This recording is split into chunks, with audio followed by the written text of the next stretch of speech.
নমস্কার বন্ধুরা, চৈতিস কিচেনের আরও একটা ভিডিওতে সবাইকে স্বাগত। আজকে বানাবো চিকেনের একটা রেসিপি। তো যে কোনো উৎসব অনুষ্ঠানের দিনে বাড়িতে কিন্তু এই রান্নাটা করতেই পারেন। চিকেনের একটু অন্য ধরনের রেসিপি, খেতে কিন্তু দারুণ লাগে। তো চলুন ভিডিওটা শুরু করি। রান্নার জন্য এখানে আমি চিকেনটা ভালোভাবে ধুয়ে নিয়েছি আর এখন ম্যারিনেট করে নেব। দিয়ে দিচ্ছি 4 চামচ মতন টক দই, আর টক দইটা দিয়ে দেওয়ার পর দিয়ে দিলাম 1.5 চামচ মতন লাল লঙ্কার গুঁড়ো। আর এবারে দিয়ে দিচ্ছি পরিমাণ মতন হলুদটা কিন্তু একবারেই দিয়ে দিচ্ছি, তবে যদি মনে হয় আরেকটু দরকার তো দিয়ে দেওয়া হবে পরে। দিয়ে দিলাম একটু জিরের গুঁড়ো আর দিয়ে দিচ্ছি 2 চামচ মতন লবণটাও আমি একবারেই দিয়ে দিলাম। আর এখন বেশ কিছুটা কাঁচা সর্ষের তেল দিয়ে ভালোভাবে চিকেনটাকে ম্যারিনেট করে রাখবো। চিকেন যত বেশিক্ষণ ম্যারিনেট করে রাখা যায় রান্নার সময় কিন্তু ততই চিকেন ভালো সফট হয়। তো যত বেশিক্ষণ পারবেন চিকেন কিন্তু তত বেশিক্ষণ ম্যারিনেট করে রাখবেন। রান্নার জন্য গ্যাসে কড়াই বসিয়ে দিয়ে দিচ্ছি অল্প একটু সর্ষের তেল। আর তেলটা ভালোভাবে গরম হয়ে গেলে এর মধ্যে দিয়ে দিলাম গোটা গরম মশলা, 2টো দারচিনি, এলাচ, লবঙ্গ। আর এবারে এর মধ্যে দিয়ে দিচ্ছি কেটে রাখা 2টো মিডিয়াম সাইজের পেঁয়াজ, আর দিয়ে দেব আদা, রসুন, কাঁচা লঙ্কা, টমেটো। তো সমস্ত কিছুই বড় বড় করে কেটে নিয়েছি। আর কয়েকটা কাজু বাদাম দিয়ে এই সমস্ত মশলাটা ভালোভাবে ভেজে নেব।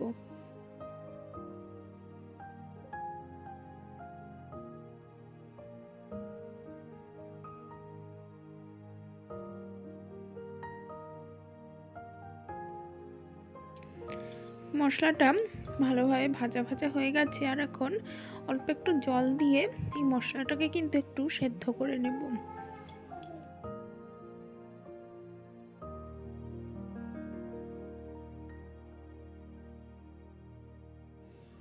আর এই যে জলটা কিন্তু ভালোভাবে টেনে এসেছে। আর এবারে গ্যাসটা বন্ধ করে দেব। এই সমস্ত উপকরণগুলো একটু ঠান্ডা করে তারপরে মিক্সিতে পেস্ট করে নেব। আর এবারে কড়াইটা ধুয়ে তারপরে আবার গ্যাসে বসিয়ে দিলাম। দিয়ে দিচ্ছি পরিমাণ মতন সর্ষের তেল। তো তেলটা পরিমাণ মতোই অল্প দিলাম, তার কারণ মাংসে কিন্তু কিছুটা কাঁচা তেল দেওয়া রয়েছে।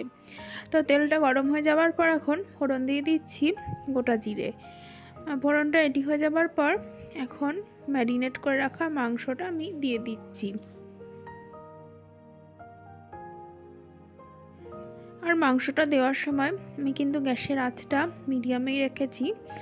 আর এবারে একটু ভালোভাবে মাংসটা নাড়াচাড়া করে নেব। মাংসটা কিছুক্ষণ নাড়াচাড়া করে নিয়ে এবার বানিয়ে রাখা মশলার পেস্টটা কিন্তু এর মধ্যে দিয়ে দিচ্ছি। এইভাবে মাংস করলে কিন্তু মাংসর টেস্টটা দারুণ আসে। তো সমস্ত মশলাটা ভালোভাবে কাচিয়ে দিয়ে দিচ্ছি।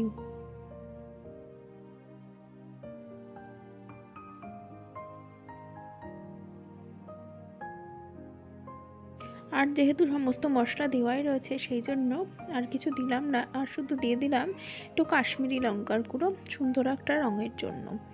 তো এবার সমস্ত কিছু ভালোভাবে মিশিয়ে নেব। লবণও যেহেতু দিয়েছি আগে, তো সেই জন্য লবণ এখন আর দিচ্ছি না, যদি প্রয়োজন হয় তাহলে পরে দেব। তো এবার কাজ হচ্ছে সমস্ত মশলাটা দিয়ে চিকেনটা ভালোভাবে কষিয়ে নেওয়া। অবশ্যই আমি গ্যাসের আঁচটা মিডিয়ামে রেখে সমস্তটা কিন্তু ঢেকে ঢেকে কষিয়ে নেব। আর এই যে দেখুন মাংসটা থেকে কিন্তু বেশ কিছুটা জল বেরিয়েছে। তো সমস্ত কিছু এখন ভালোভাবে একটু নেড়েচেড়ে দিচ্ছি যাতে কড়াইতে লেগে না যায়। আর এভাবেই কিন্তু মাংসটা ভালোভাবে কষিয়ে নেব।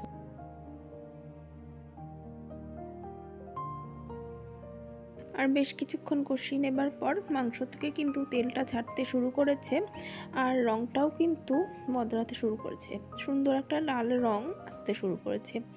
আর এই পর্যায়ে কিন্তু মাংসটা আরও কিছুক্ষণ আমি কষিয়ে নেব।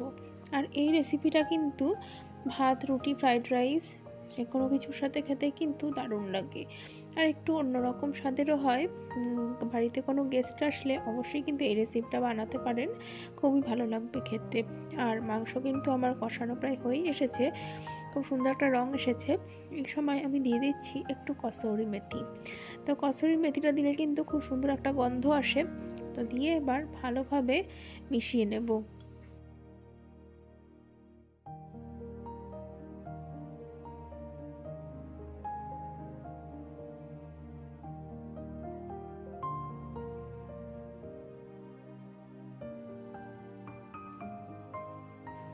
আর এবারে মাংসটা কষানো হয়ে গেছে, দিয়ে দিচ্ছি অল্প একটু জল।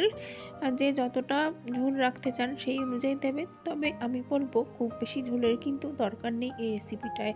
এই রেসিপিটা একটু ঘন বা মাখা মাখা ঝোলই কিন্তু ভালো লাগবে। তো জলটা দিয়ে বেশ কিছুক্ষণ আমি ফুটিয়ে নেব।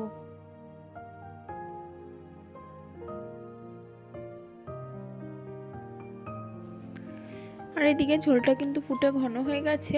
এই সময় দিয়ে দেবো একটু ঘি। আর যেহেতু গোটা গরম মশলা পেস্ট করাই রয়েছে, সেই জন্য গরম মশলা দিলাম না। তো ঘিটা দিয়ে নামিয়ে নেব। আর রেসিপিটা যদি ভালো লাগে তাহলে অবশ্যই ভিডিওতে লাইক দেবেন, কমেন্ট করবেন, আর অবশ্যই চ্যানেলটি সাবস্ক্রাইব করে পাশে থাকবেন। অনেক অনেক ধন্যবাদ বন্ধুরা।